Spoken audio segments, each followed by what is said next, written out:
The soft glow of my laptop screen illuminated the dimly lit kitchen as I pored over yet another medical journal. It was well past midnight, but sleep had become a luxury I could ill afford.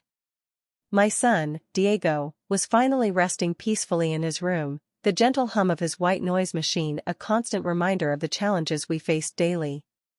I'm Maria Alvarez, Mia to those who know me, and this is my story of love, betrayal, and the lengths a mother will go to protect her child. At 38, I found myself in a place I never expected, a single mother, former nurse turned medical writer, and the sole advocate for my 12-year-old son with autism. Diego, my beautiful, nonverbal boy, was the center of my world. His father, Carlos, had walked out on us when Diego was diagnosed, leaving me to shoulder the burden alone. But I didn't see it as a burden. Diego was my purpose, my reason for fighting every single day. Little did I know that the fight was about to become a war. It started with a science fair. Such a simple thing, really. Diego had been working on his project for weeks, his eyes lighting up with excitement every time we discussed the solar system model he was building. I had hoped, foolishly, perhaps, that this would be his chance to connect with his classmates, to show them the brilliant mind that lurked behind his silence. But when I arrived at the school that day, Diego's project was nowhere to be seen. The other children's displays filled the gymnasium, a cacophony of colorful posters and whirring machines. But there was no trace of our carefully crafted planets and moons. "I'm sorry, Mrs. Alvarez," Dr. Linda Harper, the school principal, said with a smile that didn't reach her eyes. "We felt it would be best if Diego didn't participate. You understand, don't you? We wouldn't want him to feel overwhelmed."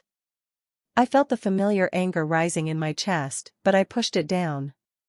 I had learned long ago that losing my temper only gave them ammunition against me. "Where is my son?" I asked, my voice steady despite the trembling in my hands. "Oh, he's with Mr. Johnson in the resource room. He was having a bit of a difficult moment." I didn't wait for her to finish. I knew what difficult moment meant in their parlance. I rushed down the hallway, my heart pounding with each step.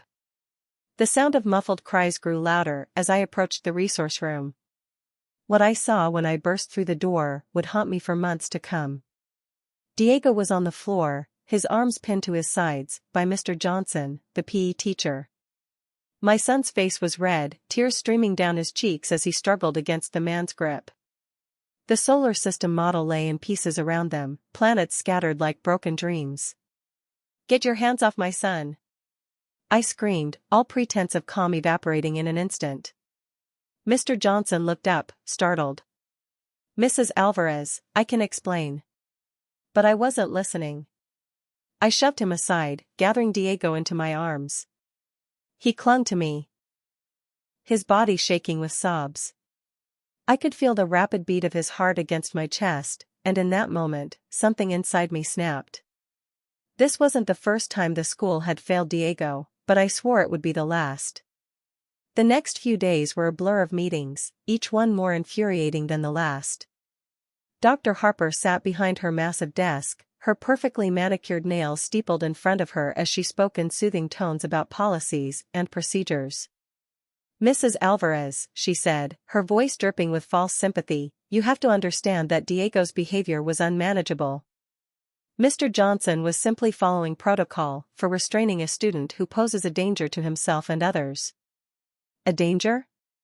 I repeated, incredulous. "He was upset because you excluded him from the science fair. He was trying to communicate the only way he knew how." Dr. Harper's smile tightened. "Be that as it may, we have a responsibility to all our students.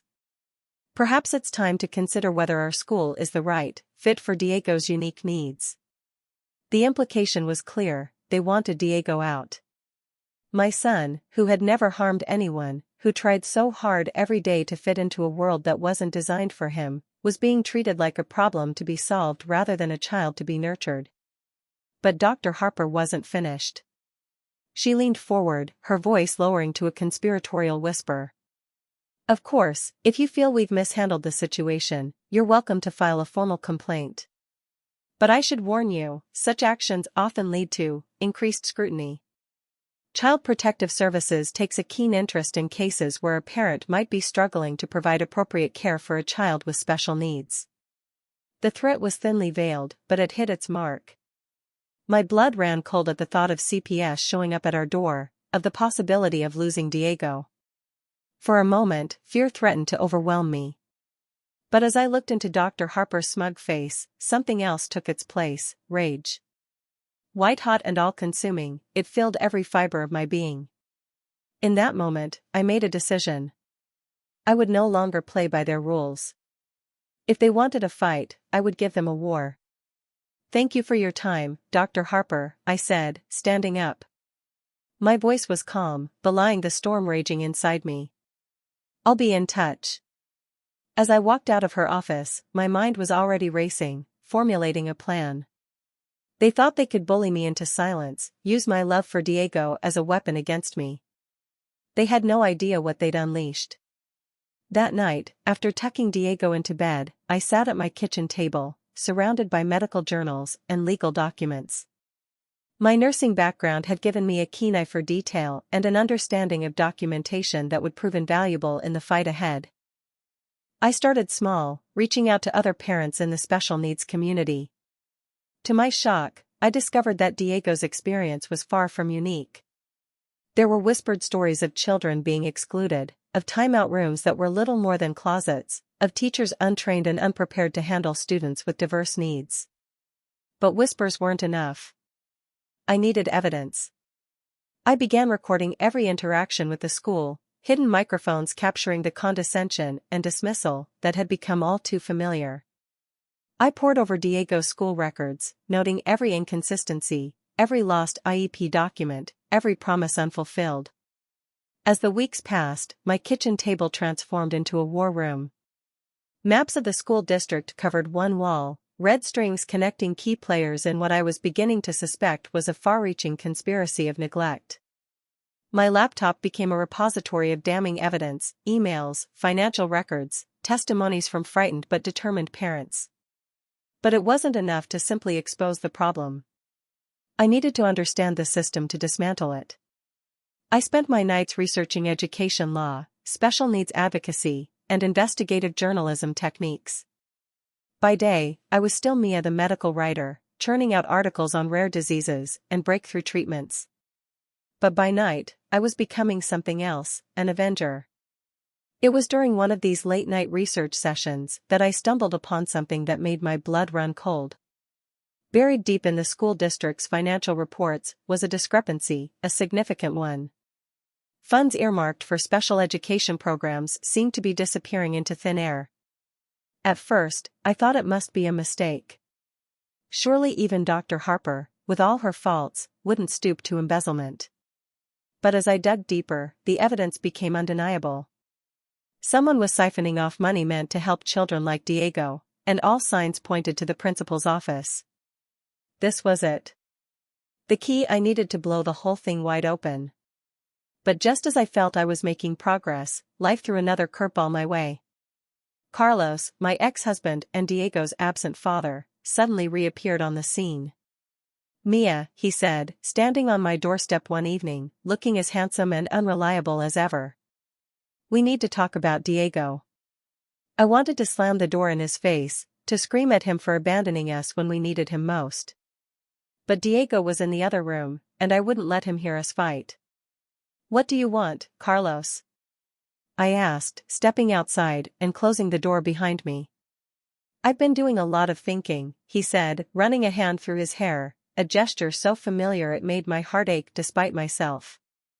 "I want to be part of Diego's life again. I want to help." For a moment, hope fluttered in my chest. Having Carlos back, having someone to share the burden with, it was everything I'd dreamed of in my weakest moments. But then I saw the glint in his eye, the one I'd learned to recognize long ago. Carlos wanted something. "There's a custody hearing next month," he continued. "I think it's time we revisited our arrangement. For Diego's sake." And just like that, the hope shattered. This wasn't about redemption or love. This was about money. Carlos had heard about my fight with the school, about the potential lawsuit. He wanted his share of any settlement. "Get off my property," I said, my voice low and dangerous. "If you come near Diego or me again, I'll have you arrested." As I watched him drive away, I realized that the stakes had just gotten higher. It wasn't just the school I was fighting now. I was up against a system that seemed determined to tear my family apart from all sides. But they had underestimated me. They saw a tired single mother, an easy target. They didn't realize that with every attack, every betrayal, they were forging me into a weapon. The next morning, I made a call to Sarah Bennett, a local journalist I'd been cultivating as a source. "I have a story for you," I said. "One that's going to blow this town wide open." Sarah was skeptical at first, but as I laid out the evidence, the financial discrepancies, the testimonies from other parents, the recordings of Dr. Harper's thinly veiled threats, I could hear the excitement growing in her voice. "This is big, Mia," she said. "Are you sure you're ready for what comes next? Once this goes public, there's no going back." I looked over at Diego, who was sitting at the kitchen table, carefully lining up his toy cars in perfect rows. My beautiful, brilliant boy, who had been failed by every system meant to protect him. "I'm ready," I said. "It's time to light the fire." The article hit like a bombshell. "School scandal, special needs funds misused, children neglected," screamed the headline. Sarah's piece was a masterpiece of investigative journalism, laying out in stark detail the years of mismanagement, neglect, and outright corruption that had plagued our school district. The response was immediate and overwhelming. My phone rang off the hook with calls from other parents, from lawyers offering their services pro bono, from national news outlets wanting to pick up the story. Dr. Harper and the school board scrambled to do damage control, issuing mealy-mouthed statements about ongoing investigations and taking these allegations seriously. But I wasn't done. The article was just the opening salvo. I organized a protest outside the next school board meeting, hundreds of parents and students showing up with signs and bullhorns. "Justice for special needs students," they chanted. "Harper must go." Inside the meeting, I stood at the podium, my voice steady as I addressed the board and the cameras broadcasting the proceedings. "For years, you have failed our children," I said. "You have treated them as inconveniences, as problems to be hidden away. You have stolen their futures to line your own pockets. But no more. We are here to take back our schools, to demand the education and respect that every child deserves." As I spoke, I could see the fear in the board members' eyes. They knew the game was up.